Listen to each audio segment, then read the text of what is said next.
It was a foggy afternoon on the Golden Gate Bridge, the kind of day when the sky looked like it was trying to hide its tears behind heavy clouds. Tourists stood along the rails, taking selfies and marveling at the city's skyline in the distance. The hum of traffic mixed with the cry of distant seagulls, forming the usual symphony of San Francisco. But among that ordinary crowd was a young woman named Emily Turner, and nothing about her day was ordinary.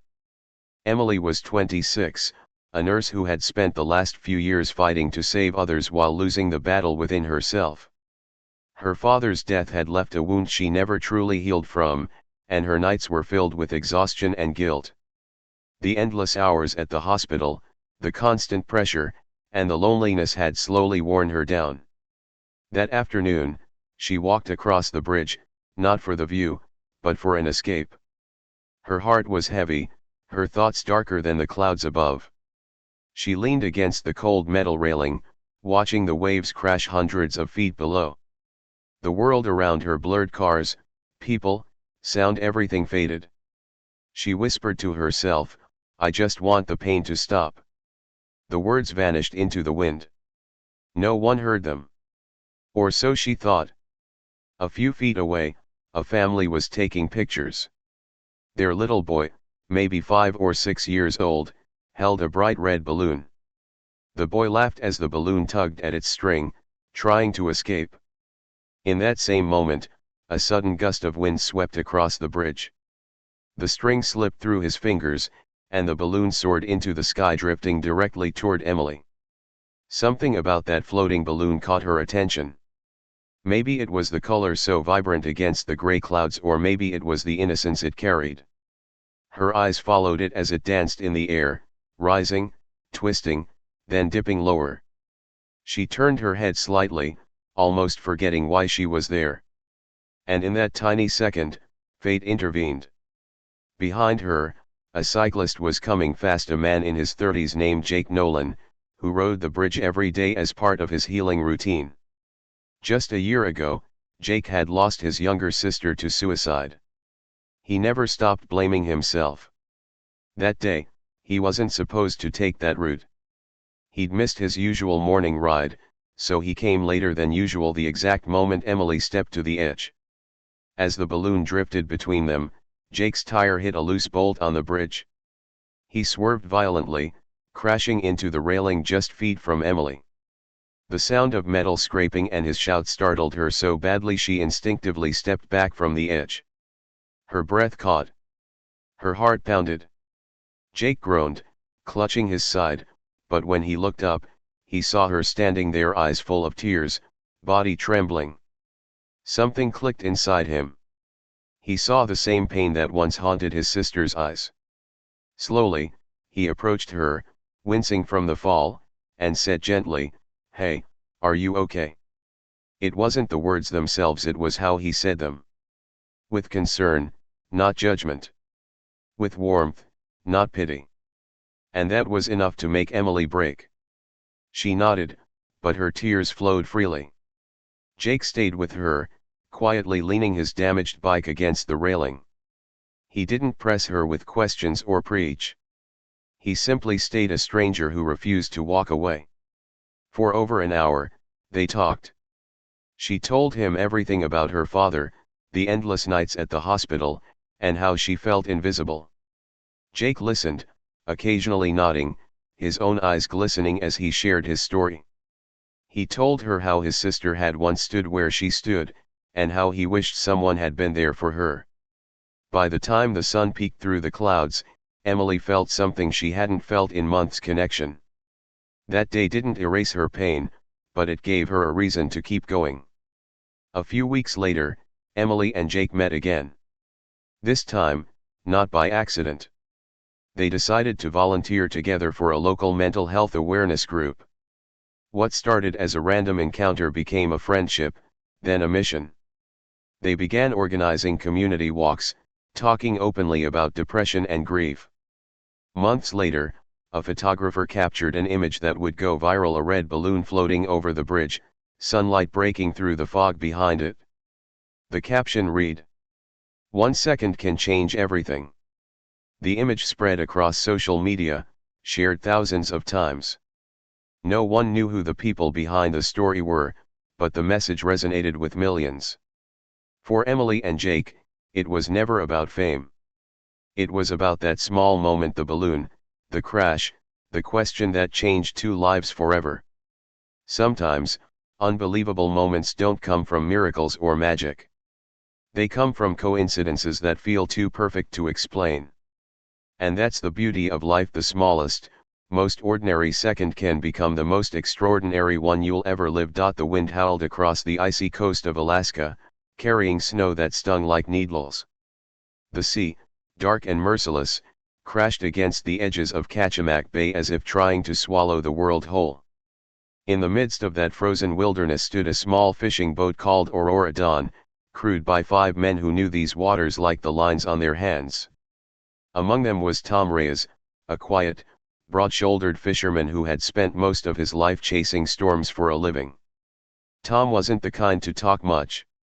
He'd lost his wife to cancer 3 years earlier, and ever since, he'd buried his pain beneath the roar of the ocean. "Out here, you don't have to think," he'd once said. But the ocean had other plans for him that winter morning, plans that would test what it truly meant to be alive.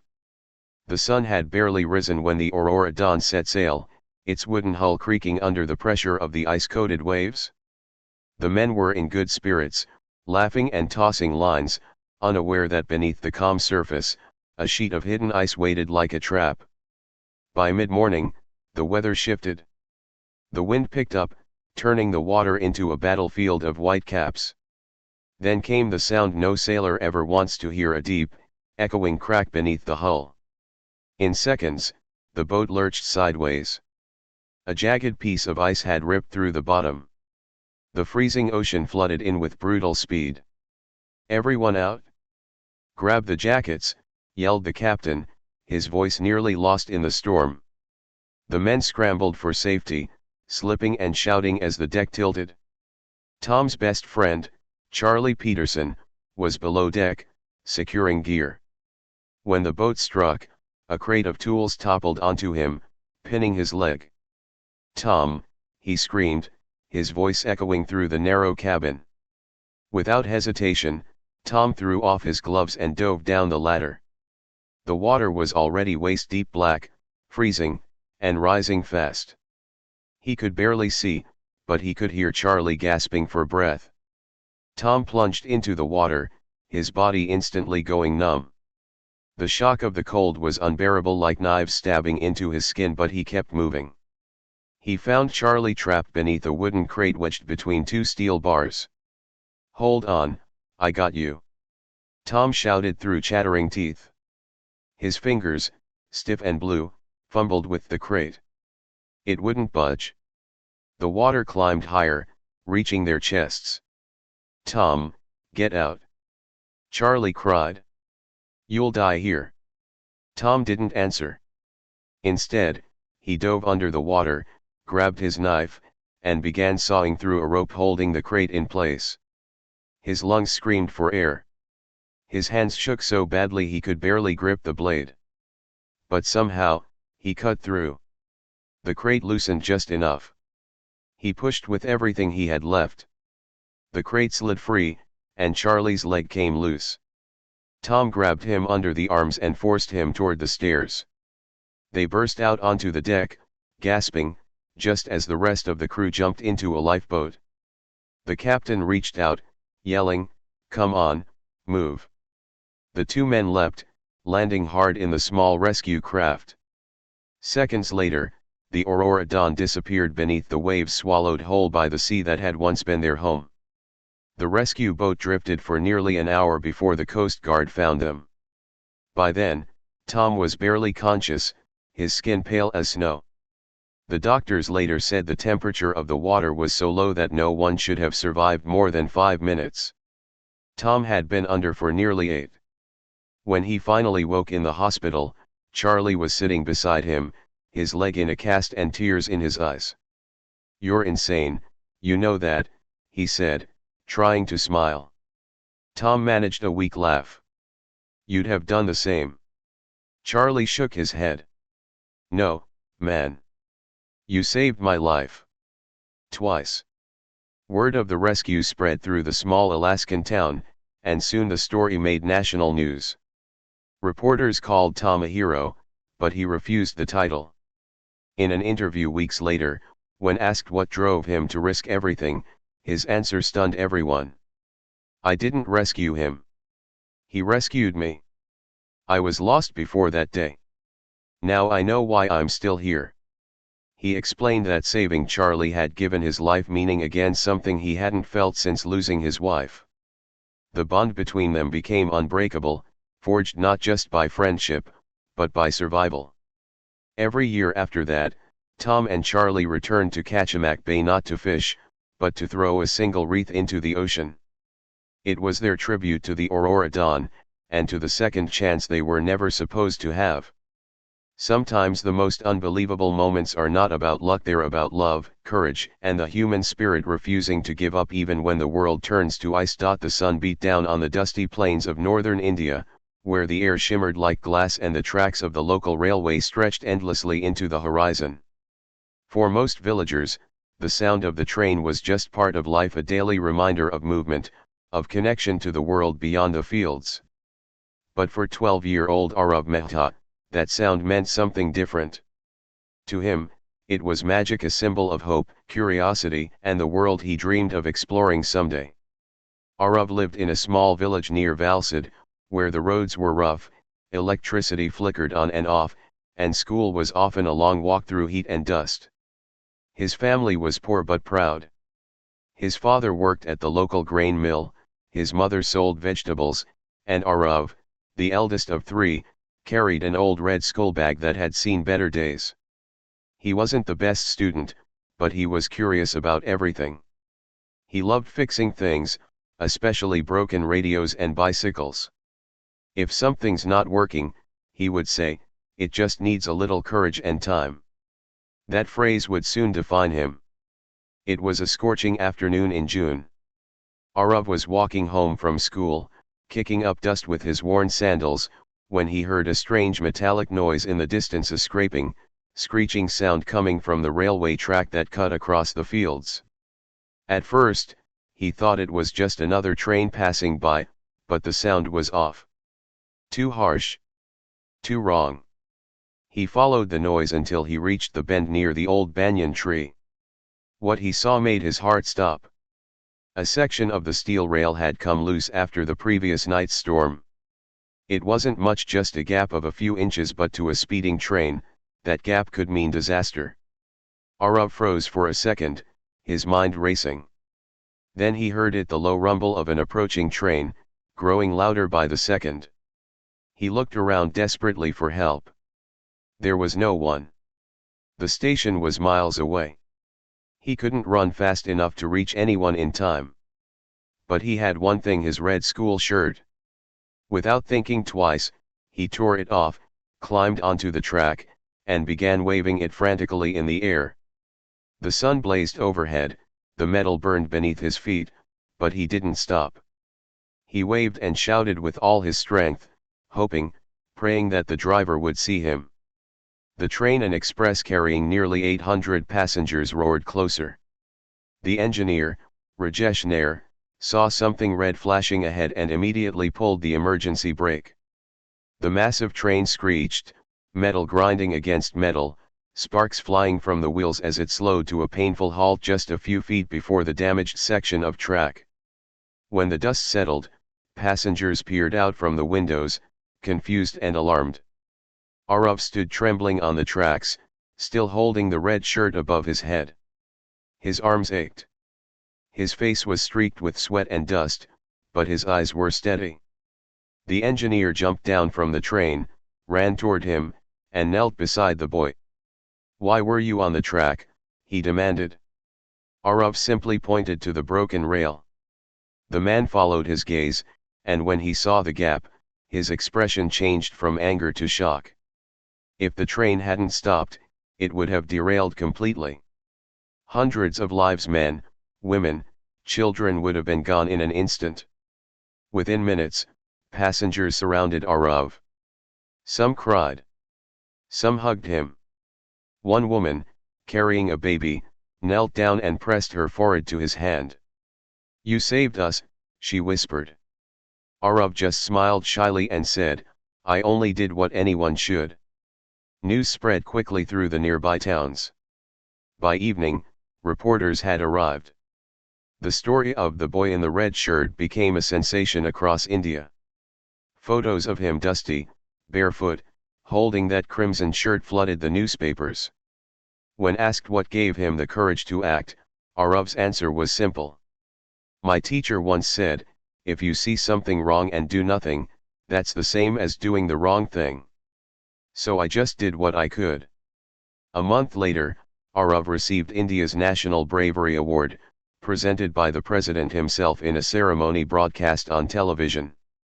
His parents wept as he walked up the stage wearing a neatly ironed uniform, his once tattered red shirt folded neatly in his hands. But perhaps the most touching moment came weeks after the ceremony. Dozens of passengers from that very train traveled to his village just to thank him personally. They brought gifts, books, and even a small scholarship fund to help with his education. One woman placed her son's tiny hand in Arav's and said, "He's alive because of you." Arav blushed and looked down, replying softly, "The track saved me too. I know what I want to do now, I want to fix them." Years later, Arav would fulfill that dream, becoming a railway engineer known for improving rural safety systems. But even as an adult, he kept that faded red shirt, the one that once stopped a train and saved hundreds of lives, neatly folded in a box under his bed. Because sometimes, heroes don't wear capes. They wear school shirts. And sometimes, the most unbelievable moments happen when a single act of courage changes the course of hundreds of lives. It was raining hard in New York City, the kind of cold, relentless rain that seems to wash color from the world. The traffic lights reflected off puddles, taxis honked impatiently, and everyone hurried beneath umbrellas, trying to outrun the storm. In one of those yellow taxis sat David Ross, a 58-year-old architect heading home after a long week. He stared out the window, lost in thought, his mind far from the city's chaos. David wasn't supposed to be there that night. He was meant to be on a flight to Boston for a business meeting, but bad weather had grounded his plane. So, he did what he rarely did, he took a taxi home instead of the subway. Fate, as it often does, was quietly rewriting his story. As his cab crawled through the soaked streets, David smiled faintly at a photo on his phone, his daughter, Clara, who had just gotten engaged. He typed a short message to her, "Proud of you, sweetheart. Can't wait to walk you down the aisle." He hit send, just as the driver slammed on the brakes. A delivery truck had skidded through a red light. Tires screamed. The world turned white. Then everything went silent.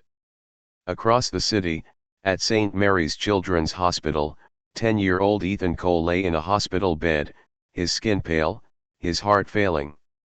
For months, his mother had watched monitors beep slower each day, each tone a reminder that time was running out. Ethan needed a heart transplant urgently. But no donor had matched yet, and the doctors were losing hope. At 9:47 p.m., the hospital phone rang. A donor had been found. The staff rushed into motion, surgeons, nurses, coordinators, each one trained for this moment.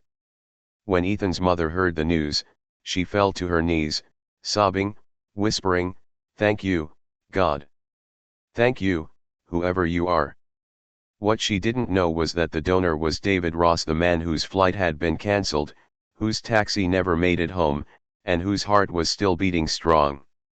His driver survived. David didn't. But in the quiet tragedy of one man's end began another's miracle. The surgery lasted through the night. When Ethan finally woke, weak and groggy, his mother was there, holding his hand, tears streaming down her face. "You've got a new heart, sweetheart," she whispered. Ethan smiled faintly.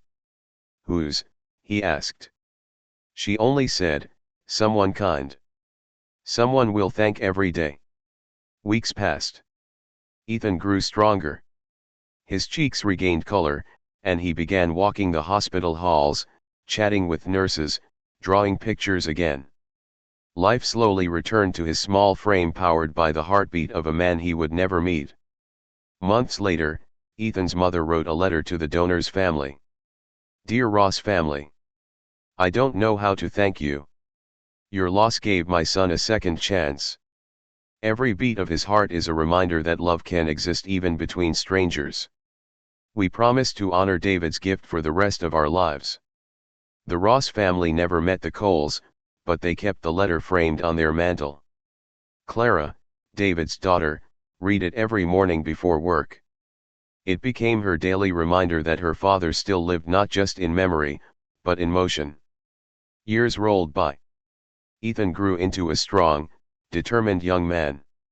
Inspired by the surgeons who saved him, he studied medicine and became a cardiac doctor himself, specializing in pediatric transplants. His colleagues called him the doctor with the biggest heart, though none of them knew how literal that was. Every year, on the anniversary of his surgery, Ethan would visit the park where David's accident had happened. He would stand beneath the old oak tree that overlooked the city skyline and whisper, "Thank you for this heartbeat." He'd place a single white rose on the ground and walk away quietly, smiling.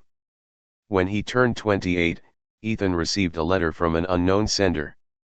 Inside was a small silver pendant engraved with the initials D.R. and a note that read, "He always believed his heart should go to someone who'd use it well.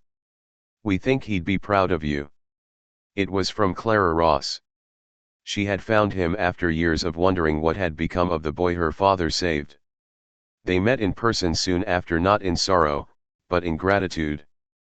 They talked for hours, sharing stories about David, the man whose silent generosity connected two families forever. As the sun set that day, Ethan touched the pendant around his neck, feeling the steady rhythm beneath his chest, David's rhythm. "It's strange," he said softly, "sometimes I feel like I can still hear him." Clara smiled through her tears. "Maybe you can." From that day on, Ethan wore the pendant during every surgery he performed. He would place his hand over it before operating on each child and say a silent prayer, not for luck, but for strength. The same strength that came from the man who gave him life. Because sometimes, the most unbelievable moments are born from heartbreak, moments where loss becomes life, where endings become beginnings, and where the pulse of one stranger keeps another's story beating forever.